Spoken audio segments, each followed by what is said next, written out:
तो आप सब कैसे हो। आज क्लास 12th की हिस्ट्री का बच्चों चैप्टर नंबर 10 जिसका नाम है उपनिवेशवाद और देहात। इसके जितने सारे इंपॉर्टेंट क्वेश्चन बनेंगे बच्चों, सारे इंपॉर्टेंट क्वेश्चन को इस वीडियो में डिस्कस करेंगे। वीडियो को अंत तक बने रहे। पहला इंपॉर्टेंट जो क्वेश्चन बच्चों, उपनिवेशवाद किसे कहते हैं, क्योंकि चैप्टर का नाम बच्चों उपनिवेशवाद। तो पहले हम लोग समझेंगे उपनिवेशवाद होता क्या है। तो ध्यान से आंसर को समझना है। एक शक्तिशाली राष्ट्र के द्वारा अपने कमजोर किंतु प्राकृतिक संसाधन से परिपूर्ण राष्ट्र का जो शोषण करता है उसी को बोलते हैं बच्चों उपनिवेशवाद। उपनिवेशवाद में आपको ध्यान रखना, जो भी बच्चों जो शक्तिशाली जो देश होता है वह कमजोर देशों को क्या करता है, गुलाम बनाकर उसका जो भी संसाधन होता है उस संसाधन का यूज करना ही क्या कहलाता है, उपनिवेशवाद कहलाता है। जैसे भारत जो था बच्चों, ब्रिटेन का क्या था, उपनिवेशवाद था, मतलब गुलाम था। और भारत में जो भी बच्चों संसाधन था उस संसाधन का इस्तेमाल करता था कौन बच्चों, अंग्रेज।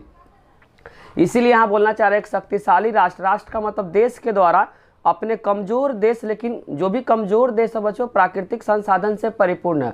जो कमजोर देश है बच्चों उसके पास प्राकृतिक संसाधन बहुत ज़्यादा है और राष्ट्रों के रूप में जो शोषण करता है उसी को बोलते हैं बच्चों उपनिवेशवाद। जैसे कि बच्चों ब्रिटेन ने भारत को क्या बना दिया था, उपनिवेशवाद बनाया था। भारत के अंदर जो भी बच्चों रिसोर्सेज था उस रिसोर्सेज का यूज करके क्या करता था, अपना ग्रोथ किया। दूसरा नंबर जो क्वेश्चन बच्चों, भारत में उपनिवेशवाद की स्थापना के क्या क्या कारण है। भारत में बच्चों जो उपनिवेशवाद है, जो ब्रिटेन जो भारत को जो गुलाम बनाया था उस गुलाम बनाने की वजह क्या क्या है। पहला कारण है बच्चों कि भारत में जो कच्चे माल क्या होते थे आसानी से मिल जाते थे और उस कच्चे माल को ब्रिटेन में ले जाकर बच्चों मशीन से बनाकर फिर उसी वस्तु को क्या करना, भारत के बाजारों में बेचा करते थे। वहीं बोलना चाह रहा है भारत में क्या होता था बच्चों, कच्चे माल आसानी से मिल जाते थे और जो भी बच्चों कच्चे माल को क्या कर लिया था, ब्रिटेन ले जा जाता था। उसके बाद मशीन से उस वस्तु को बनाकर फिर भारत में उसको क्या कर बेच दिया जाता। इसलिए निर्मित माल की खपत जो मशीन से बनाने के बाद उस वस्तु को फिर से भारत में लाकर बेच दिया जाता था। और ईसाई धर्म का प्रचार, तीन मुख्य उद्देश्य था बच्चों भारत को उपनिवेशवाद बनाने का। पहला, कच्चे माल आसानी से मिल जाते थे। निर्मित माल की खपत, जो भी बच्चों ब्रिटेन में यहाँ से कच्चे माल को ब्रिटेन ले जा जाता था मशीन से बनाकर फिर भारत में उसको बेच दिया जाता था। और तीसरा जो कारण बच्चों, ईसाई धर्म का प्रचार।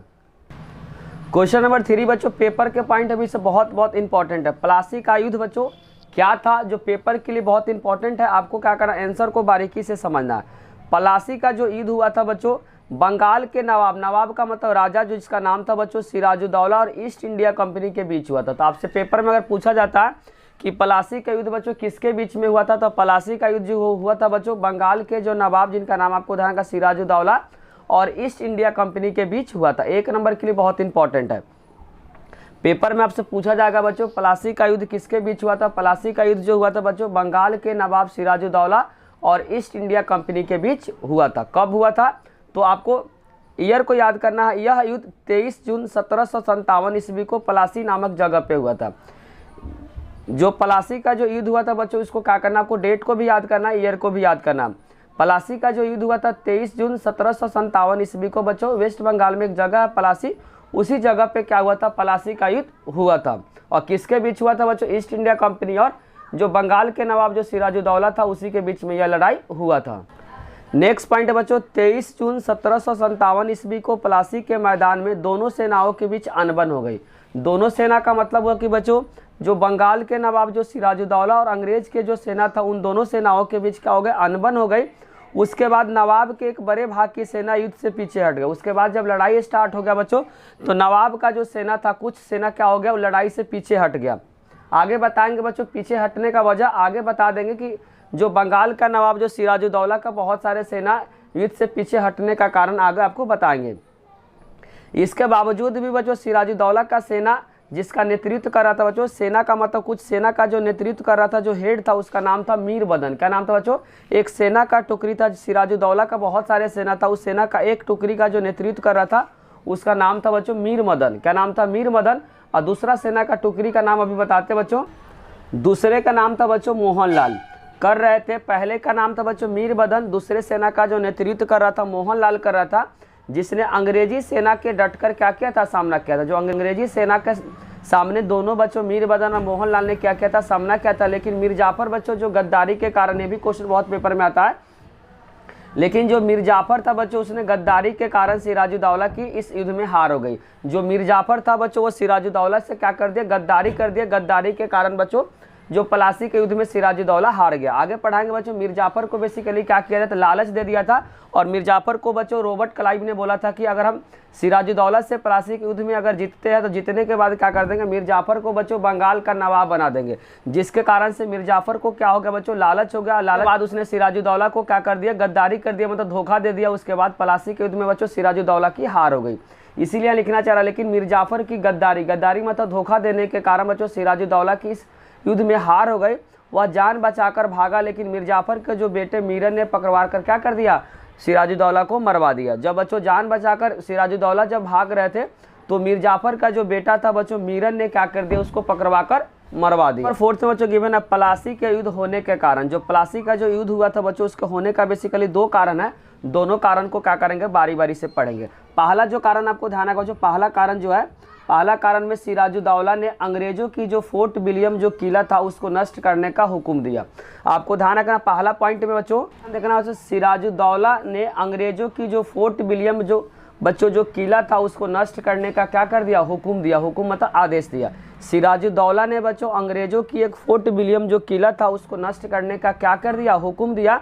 और मई 1756 ईस्वी में जो सिराजुद्दौला की जो सेना थी उस फोर्ट विलियम जो किले था उसको क्या कर लिया, आक्रमण करके फिर नवाब ने उस पर क्या कर दिया, फोर्ट विलियम जो किला था उस पर अधिकार कर लिया। नष्ट तो नहीं किया, लेकिन जो किला था बच्चों उस किले पे 1756 ईस्वी में जो बंगाल का जो नवाब सिराजुद्दौला था वह फोर्ट विलियम जो किले पे क्या कर लिया, अपना अधिकार कर लिया। तो पहला कारण बताएंगे बच्चों, सिराजुद्दौला ने अंग्रेजों की जो फोर्ट विलियम किले को नष्ट करने का हुक्म दिया और 1756 ईस्वी में फोर्ट विलियम किले पे आक्रमण करके नवाब ने उसको अधिकार कर लिया। बेसिकली उसको नष्ट तो नहीं किया, लेकिन जो फोर्ट विलियम जो किले था बच्चों उस किले को क्या कर लिया, अधिकार कर लिया। पहला कारण है। दूसरा कारण आपको ध्यान समझना बच्चों, पहला कारण बता दिए कि प्लासी का जो युद्ध हुआ था उस युद्ध का कारण। दूसरा कारण आपको ध्यान रखना है बच्चों, काल कोठरी की दुर्घटना बहुत इंपॉर्टेंट है बच्चों। काल कोठरी की दुर्घटना जिसमें कहा जाता है कि 146 अंग्रेज जिनमें उनकी स्त्रियां और बच्चे भी क्या थे बच्चों, शामिल थे। फोर्ट विलियम जो किले थे बच्चों उसमें क्या कर दिया, सभी को बंद कर दिया और दम घुटने के कारण से बच्चों सभी की क्या हो गई, उन लोगों की मौत हो गई। बोलना चाह रहा बच्चों, एक काल कोठरी की दुर्घटना जिसमें कहा जाता है कि बच्चों 146 अंग्रेज जिनमें से स्त्रियां और बच्चे भी शामिल थे, फोर्ट विलियम जो किला था बच्चों उसमें बंद कर दिया गया, जिसके कारण से दम घुटने के कारण से सभी की क्या हो गई, मृत्यु हो गई, जिसके कारण से अंग्रेज गुस्सा हो गए। वही बात है लिखना चाह रहा बच्चों, बंद कर दिया जिसके कारण से दम घुटने के वजह से उन लोगों की क्या हो गई, मृत्यु हो गई। जब इस घटना की खबर जब अंग्रेजों को पता चला तो बहुत ज़्यादा क्या हो गया, गुस्सा हो गया। जब अंग्रेजों को यह बात चला कि बच्चों 146 जो अंग्रेज जिनमें स्त्रियां और बच्चे शामिल थे दम घुटने के कारण से जब इनकी मृत्यु हो गई, तो अंग्रेजों का जब बच्चों यह पता चला यह बात, तो बहुत ज़्यादा क्या हो गया, गुस्सा हो गया। और फिर मद्रास से बच्चों क्लाइव और वाटसन जो थल सेना लेकर कलकत्ता की तरफ बढ़ गया। उसके बाद बच्चों जो मद्रास से जो क्लाइव था और वाटसन जो थल सेना लेकर क्या किया, कलकत्ता की तरफ बढ़ा और बंगाल के जो अधिकारी जिसका नाम आपको ध्यान रखा, मीर जाफर को रिश्वत देकर अपने पक्ष में कर लिया। जो बच्चों जो क्लाइव था जो मद्रास से जो बंगाल में जो आ रहे थे, उसने बंगाल में पहुंचकर जो मीर जाफर था बच्चों, मीर जाफर को क्या कर दिया, रिश्वत देकर अपने पक्ष में क्या कर लिया।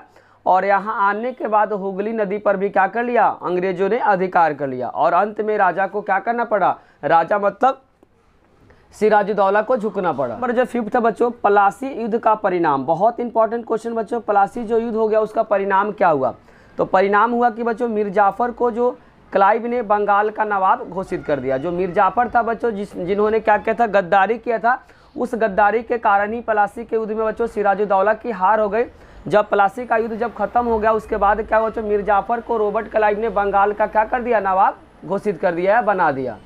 दूसरा पॉइंट आपको ध्यान रखना, गद्दी पे बच्चों एक ऐसा नवाब बैठ गया जो अंग्रेजों के कहने पे क्या करता था, काम करता था। बोलना चाह रहा, गद्दी पे एक ऐसा नवाब मतलब राजा बैठ गया जो अंग्रेजों के कहने पे क्या करता था, कोई भी काम करता था। इसका मतलब हुआ कि बच्चों नाम मात्र का क्या था, मीर जाफर राजा था, लेकिन सारा का सारा जो काम करता था बच्चों अंग्रेजों के द्वारा किया जाता था। इस युद्ध में बंगाल की जो रणनीति पे अंग्रेजों का क्या हो गया, नियंत्रण हो गया। इस युद्ध के बाद बच्चों बंगाल को रणनीति, बंगाल को किस तरीके से चलाना है, उसमें किस तरीके से शासन करना है, उस पर जो अधिकार हो गया बच्चों अंग्रेजों का नियंत्रण हो गया। कब बच्चों, प्लासी के युद्ध के बाद।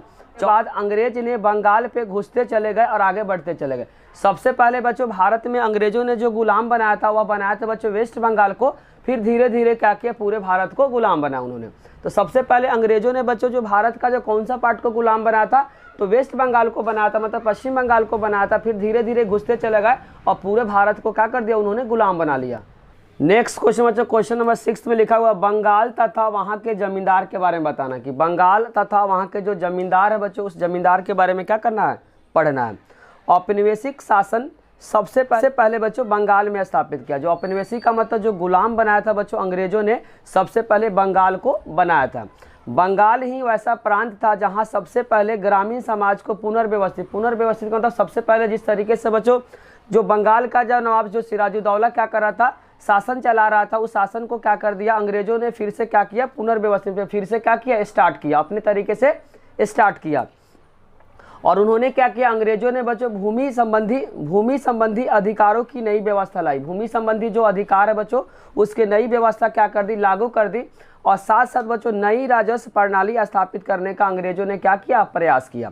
तो औपनिवेशिक शासन बच्चों सबसे पहले बंगाल में क्या किया, स्थापित किया गया। बंगाल ही ऐसा प्रांत था जहां सबसे पहले ग्रामीण समाज में पुनर्व्यवस्थित से बच्चों सिराजुद्दौला शासन जो बंगाल में कर रहा था उसको क्या कर दिया अंग्रेजों ने पुनर्व्यवस्थित फिर से क्या किया स्टार्ट करने की कोशिश किया, तथा भूमि संबंधी अधिकारों की नई व्यवस्था तथा नई राजस्व प्रणाली का प्रयास करने के लिए क्या किया अंग्रेजों ने, नई राजस्व प्रणाली स्थापित करने का अंग्रेजों ने क्या किया, प्रयास किया था।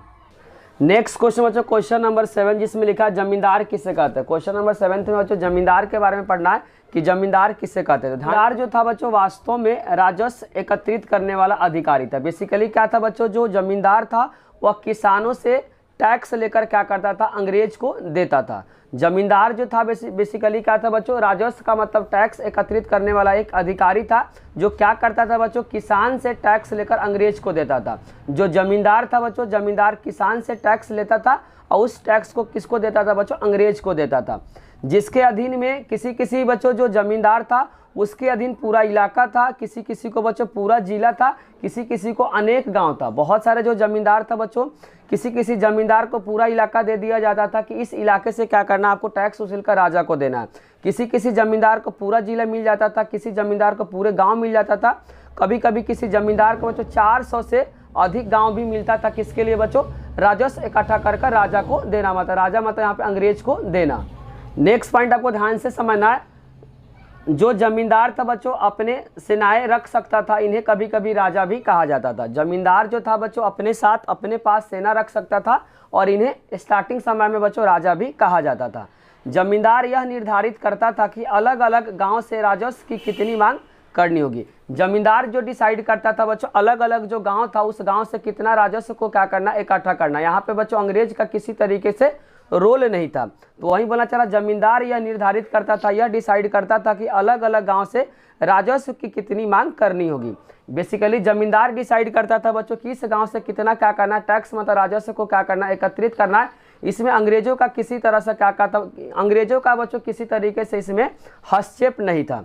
और ब्रिटिश अधिकारी जमींदार से यह उम्मीद करता था बच्चों कि कंपनी को समय समय पर राजस्व कर वसूल करके जमा करे, अन्यथा उनकी संपत्ति को क्या कर दिया जाएगा, नीलामी कर दिया जाएगा।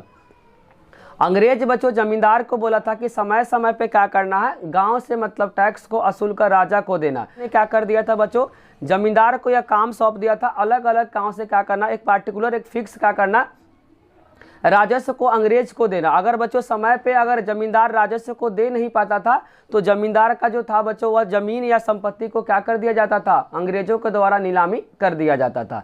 बेसिकली क्या, जमींदार किसी भी गांव से कितना भी टैक्स क्या कर सकता, वसूल कर सकता, लेकिन एक फिक्स राशि ही क्या करता था जमींदार बच्चों वह अंग्रेज को देता था। तो वही बात लिखना चाह रहा, जमींदार यह डिसाइड करता था अलग अलग गांव से राजस्व को कितनी मांग करनी, कितनी टैक्स लेनी है।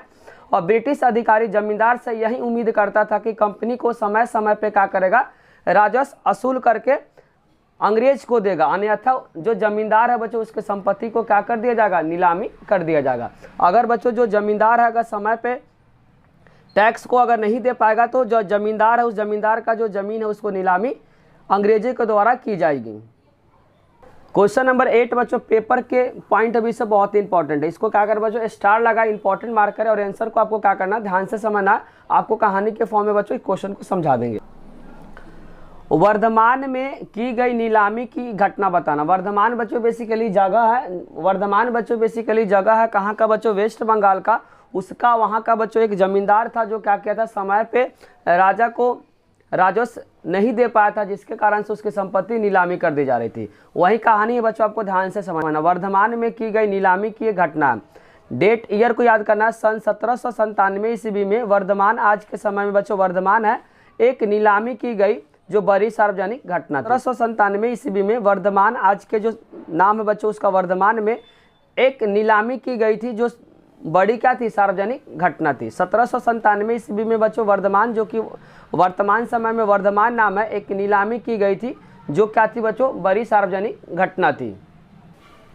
उसका 1793 ईस्वी में बच्चों इस्तमरारी बंदोबस्त लागू करके, 1793 ईस्वी में बच्चों इस्तमरारी बंदोबस्त जो लागू किया था, एक्यूरेट डेट आपको ध्यान रखना बच्चों 22 मार्च है। क्या 22 मार्च? और पूछेगा इस्तमरारी बंदोबस्त को किसने लागू किया था, उसका नाम आपको ध्यान रखना बच्चों, लॉर्ड कॉर्नवालिस। क्या नाम था, लॉर्ड कॉर्नवालिस। पेपर में पूछा जाता है लॉर्ड कॉर्नवालिस। पेपर में अगर आपसे पूछा जाएगा बच्चों कि इस्तमरारी बंदोबस्त को किसने लागू किया था और कब लागू किया था, तो जो लागू किया था 22 मार्च 1793 ईस्वी को बच्चों इस्तमरारी बंदोबस्त जो लागू किया था, उनका नाम आपको ध्यान रखना, लॉर्ड कॉर्नवालिस ने किया था। 22 मार्च, अगर बच्चों मंथ को आप नहीं याद करेंगे, ईयर आपको याद करना है, बहुत इंपॉर्टेंट, एमसीक्यू के लिए बहुत इंपॉर्टेंट है। 22 मार्च 1793 ईस्वी को इस्तमरारी बंदोबस्त लागू किया था, किसने किया था, लॉर्ड कॉर्नवालिस के द्वारा लागू किया गया था। ईस्ट इंडिया कंपनी ने प्रत्येक जमींदार को एक निश्चित राजस्व कर व्यवस्था। 22 मार्च बच्चों 1793 ईस्वी को इस्तमरारी बंदोबस्त लागू करके किसने लागू किया था, लॉर्ड कॉर्नवालिस के द्वारा लागू किया गया था, जिसमें ईस्ट इंडिया कंपनी ने प्रत्येक जमींदार था बच्चों, जितने सारे जमींदार था उन जमींदार के लिए एक निश्चित राजस्व कर व्यवस्था लागू कर दी। बोला कि 22 मार्च 1793 ईस्वी को इस्तमरारी बंदोबस्त लागू करके ईस्ट इंडिया कंपनी ने प्रत्येक जमींदार को बच्चों एक निश्चित राजस्व कर व्यवस्था लागू कर दी। उसके बाद वर्धमान के राजा द्वारा कर नहीं अदा करने पर उनकी भू संपदा मतलब संपत्ति की नीलामी की जाने लगी। जो बच्चों वर्धमान के जो जमींदार था वह जमींदार क्या किया, राजस्व को दे नहीं पाया, जिसके कारण से उसकी जो संपत्ति है संपत्ति की नीलामी अंग्रेजों को द्वारा की जाने लगी। अब यहाँ पे ध्यान से समझना बच्चों कि जो वर्धमान के जो जमींदार था वह जमींदार बच्चों किस कारण से क्या किया था, वह कर को अदा नहीं कर पाया था। ध्यान से आंसर को समझना है, बहुत ज़्यादा मांग थी। जो अंग्रेजों के द्वारा जो राजस्व था बच्चों, राजस्व का मतलब जो कर था वह जमींदार से बहुत ज़्यादा मांगता था। इनकी नीलामी करने की घोषणा अंग्रेज सरकार ने कर दिया। जब बच्चों वर्धमान के राजा के द्वारा जो जमींदार था बच्चों, वह जमींदार क्या किया था, राजस्व को अंग्रेजों को नहीं दे पाया, जिसके कारण से अंग्रेजी सरकार ने क्या कर दिया, जो वर्धमान के जो जमींदार था उसकी संपत्ति को नीलामी की क्या कर दिया, घोषणा कर दी। इससे पहले एक फैसला लिया था ईस्ट इंडिया कंपनी, महिलाओं की संपत्ति को हाथ भी नहीं लगाएगा। बोलना चाह रहा कि इससे पहले बच्चों अंग्रेज ने एक नियम बनाया था कि महिला के नाम पे जो भी संपत्ति होगा उस संपत्ति की बच्चों नीलामी नहीं की जाएगी। जब बच्चों वर्धमान के जो जमींदार था वह जमींदार राजस्व को दे नहीं पाया अंग्रेजों को, जिसके कारण से अंग्रेजों ने घोषणा कर दिया वर्धमान के जो जमींदार था उसकी संपत्ति को नीलामी कर दिया। इसी के बीच में अंग्रेज ने एक नियम बनाया था बच्चों, महिला के नाम पे जो भी संपत्ति होगा उस संपत्ति को नीलामी नहीं किया जाएगा। उसी का बच्चों फायदा किसने उठाया बच्चों, वर्धमान के जो जमींदार था इसी का फायदा उठाया। महिला की जो संपत्ति बच्चों, संपत्ति को क्या करेगा, अंग्रेजों के द्वारा नीलामी नहीं की जाएगी। वर्धमान के राजा ने इसका क्या कर लिया, फायदा उठाकर पहले तो अपने जमीन का जो कुछ भाग है अपनी माँ के नाम पे कर दिया। वर्धमान के जो राजा था बच्चों, इसी नियम का क्या कर लिया, उन्होंने फायदा उठा लिया और उसका जमीन का जो कुछ हिस्सा था अपने माँ के नाम पे कर दिया और कुछ जो संपत्ति था बच्चों वो अपने घर में जो भी औरतें थे उनके नाम कर दिया। कौन बच्चों, वर्धमान के राजा ने कर दिया। वहीं लिखा फिर घर के जो औरतें के भी क्या कर दिया, जो वर्धमान के जो जमींदार था उनके नाम कर दिया। जो घर में जो औरत था कुछ जो जमीन का जो हिस्सा था अपने माँ के नाम पे कर दिया और कुछ जो जमीन का हिस्सा था बच्चों जो भी घर में औरत थे उनके नाम कर दिया। कौन बच्चों, जो वर्धमान के जो जमींदार थे उन्होंने कर दिया। जब भू संपदा का कुछ भाग जब नीलामी किया गया तो जमींदार के आदमियों ने अन्य खरीदारों की तुलना में ऊंची ऊंची बोली लगाकर संपत्ति को क्या कर लिया, खरीद लिया। इन्होंने क्या कर दिया बच्चों, दिमाग लगा दिया। कौन बच्चों, जो वर्धमान के जो जमींदार थे उन्होंने क्या कर दिया, जब भू संपदा का कुछ भाग जब नीलामी किया गया तो जमींदार के जो आदमी का मतलब रिश्तेदार भी बोल सकते हैं बच्चों, जो जमींदार के जो रिश्तेदार ने ही क्या अन्य खरीदारों की तुलना में ऊंची ऊंची बोली लगाकर संपत्ति को खरीद लिया। जब बच्चों नीलामी में जब बोली लगा जाता था तो कोई बोलता मान लो 10 लाख, तो जमींदार के जो आदमी है डायरेक्ट बोलता बच्चों 50 लाख। तो बाद में क्या कर दिया, अन्य खरीदारों की तुलना में ऊंची बोली लगाया। कौन बच्चों, जो जमींदार के जो रिश्तेदार थे उन्होंने बोली लगाकर संपत्ति को क्या कर लिया, जो जमींदार के जो रिश्तेदार हैं उन्होंने खरीद लिया। तथा आगे चलकर बच्चों जो खरीद की राशि चुकाने से क्या कर लिया, मुंह मोड़ लिया। आगे चलकर बच्चों जब वहां से नीलामी में जब बोली लग गया, बोली में सबसे ज़्यादा जो बोली लगाने वाले कौन थे बच्चों, जो जमींदार के आदमी ने क्या कर दिया, बोली लगाकर उस संपत्ति को खरीद लिया। लेकिन बाद में क्या हुआ, आगे चलकर उस खरीदी गई जो राशि को चुकाने से जो जमींदार के जो रिश्तेदार थे उन्होंने क्या कर लिया, मुंह मोड़ लिया। इसीलिए दोबारा उस जमीन की नीलामी करनी पड़ी। फिर से क्या किया बच्चों, जब पैसे दे नहीं पाया, जो रिश्तेदार था बच्चों देने से इनकार कर दिया, फिर से क्या कर दिया, अंग्रेजों ने बोला फिर से क्या होगा, नीलामी होगा, मुंह मोड़ लिया। इसीलिए दोबारा उस जमीन का क्या हुआ, नीलामी करनी पड़ी। लेकिन फिर से उन लोगों ने ऐसा ही किया। उसके बाद बच्चों दूसरे रिश्तेदार को क्या कर दिया, फिर से बैठा दिया। यह प्रक्रिया बच्चों बार बार क्या होने लगा, रिपीट होने लगा। पहले जो बोली में बच्चों कोई पहला रिश्तेदार को बैठा दिया, जो सबसे ज़्यादा ऊंची बोली लगा दिया, उसको क्या कर दिया, खरीद लिया। खरीदने के बाद में उस राशि को चुकाने से मना कर दिया। फिर से अंग्रेजों ने बोला फिर से क्या होगा, नीलामी होगा। तो फिर से जमींदार ने अपने रिश्तेदार को क्या कर दिया, उसमें बैठा दिया, ऊंची बोली लगाकर उस संपत्ति को खरीद लिया। बाद में क्या कर दिया, उस खरीदी गई संपत्ति को देने से क्या कर दिया, मुंह मोड़ लिया। यह प्रक्रिया बच्चों बार बार होता था। लेकिन फिर अंत में कोई खरीदार जब जमीन नहीं खरीद पाता था तो कम कीमत पे ही जमींदार को जमीन बेचना पड़ता था। जब बार बार बच्चों यही प्रक्रिया रिपीट होता था तो लास्ट में क्या किया, अंग्रेजों ने उस संपत्ति को बच्चों जमींदार को ही क्या कर दिया, कम दाम में बेच दिया। वही बात लिखा है, जमीन जब कोई खरीदा नहीं तो कम कीमत पे फिर से जमींदार को ही क्या कर दिया, अंग्रेजों ने बेच दिया। नेक्स्ट पॉइंट बच्चों बहुत इंपॉर्टेंट है एमसीक्यू के लिए, लिखा हुआ 1793 से 1801 के बीच में बंगाल की 4 बड़ी जमींदार, जिनमें वर्धमान के जमींदार भी इसके अंदर शामिल है, इन लोगों ने बेईमानी से क्या की थी, खरीदारी की। खरीदारी का मतलब बच्चों जो बेईमानी से जो नीलामी हो रहा था, बेईमानी से क्या किया था, इन्होंने खरीदा था। आपको यह ध्यान रखना 1793 से 1801 के बीच में बच्चों बंगाल के 4 बड़े जो जमींदार थे, जिसमें वर्धमान के जमींदार भी शामिल है, इन लोगों ने बेईमानी से क्या किया था, खरीदारी किया था। ये पॉइंट बच्चों एमसीक्यू में बार बार रिपीट होता है। इसको क्या करें, स्टार लगाएं, जिसमें लिखा हुआ नीलामी में बच्चों 95% 95% से ज़्यादा जो बिक्री था बच्चों फर्जी था। जो नीलामी होता था बच्चों, उस नीलामी में 95% से ज़्यादा जो बिक्री होता था बच्चों फर्जी होता था। नीलामी जो बच्चों किसी भी जमींदार का ज़मीन जब नीलामी होता था, उस नीलामी में 95% से ज़्यादा जो बिक्री जो होता था बच्चों उसमें फर्जी होता था। क्वेश्चन नंबर 9 में बच्चों गिवन है, राजस्व राशि को भुगतान में जमींदार चूक क्यों जाते थे। बोलना चाह रहा जो राजस्व का जो राशि था बच्चों जमींदार क्यों नहीं दे पाता था, उसका कारण बताना। कि जो राजस्व का जो राशि था बच्चों जमींदार अंग्रेज को दे क्यों नहीं पाता था, उसका पीछे का रीजन बताना। किस किस कारण से बच्चों जो जमींदार था जो अंग्रेजों को कर दे नहीं पाता था, राजस्व को दे नहीं पाता था, उसका कारण बताना। पहला जो कारण है बच्चों, प्रारंभिक जो राजस्व था वो मांग कंपनी के द्वारा निर्धारित की गई थी, जो बहुत ज़्यादा था। बोलना चाह रहा है प्रारंभिक जो राजस्व का जो मांग था कंपनी द्वारा जो किया गया था बच्चों, जमींदारों पे मांग जो था क्या था, बहुत ज़्यादा था। वही बोलना चाह रहा प्रारंभिक राजस्व जो मांग था कंपनी के द्वारा जो निर्धारित जो किया गया था बच्चों वह बहुत ज़्यादा। आप शॉर्ट में भी बोल सकते हैं प्रारंभिक राजस्व का जो मांग था बहुत ज़्यादा था। आप सिंपल में भी इस पॉइंट को बोल सकते हैं प्रारंभिक राजस्व का जो मांग था बच्चों वह बहुत ज़्यादा था। दूसरा आप रीजन बता सकते हैं, ऊंची राजस्व मांग 1790 के दशक में लागू किया था, क्योंकि इस्तेमारी बंदोबस्त 22 मार्च 1793 में लागू हुआ था बच्चों, इसीलिए 1790 के दशक में लिखा हुआ। ऊंची राजस्व मांग 1793 के दशक में लागू किया गया था, जबकि उस वक्त बच्चों कृषि की उपज बहुत ज़्यादा कम थी।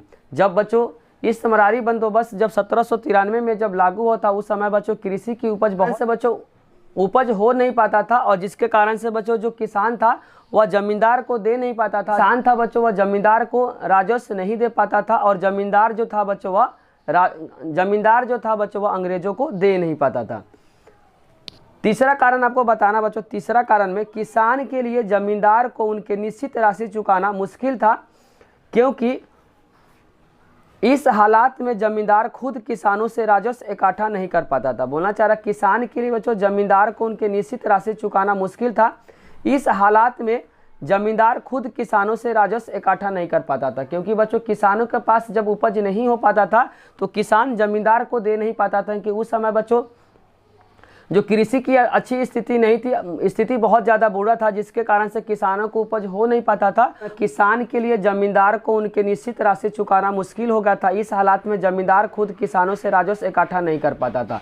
1793 ईस्वी में बच्चों जब इस्तेमारी बंदोबस्त लागू होता, उस समय बच्चों उपज बहुत कम होता था, जिसके कारण से किसान जो था वह जमींदार को राजस्व दे नहीं पाता था, जिसके कारण से जमींदार भी बच्चों अंग्रेजों को राजस्व दे नहीं पाता था। राजस्व असमान था, अलग अलग जो गांव में बच्चों जो राजस्व का जो राशि था क्या था, अलग अलग था। अच्छी फसल हो या खराब फसल हो, लेकिन ठीक समय पे राजस्व भुगतान करना जरूरी था। बोलना चाह रहा है राजस्व असमान था, मतलब अलग अलग गांव से बच्चों जो राजस्व जो लिया जाता था, मतलब जो कर लिया जाता था वह अलग अलग लिया जाता था। अच्छी फसल हो या बुरी फसल हो, अच्छी फसल हो या खराब फसल हो, लेकिन सही समय पे क्या करना, राजस्व की राशि भुगतान करना जरूरी था। बोलना चाह रहा राजस्व क्या था, असमान था। अच्छी फसल हो या खराब फसल हो, लेकिन ठीक समय पे राजस्व को भुगतान करना क्या था, जरूरी था।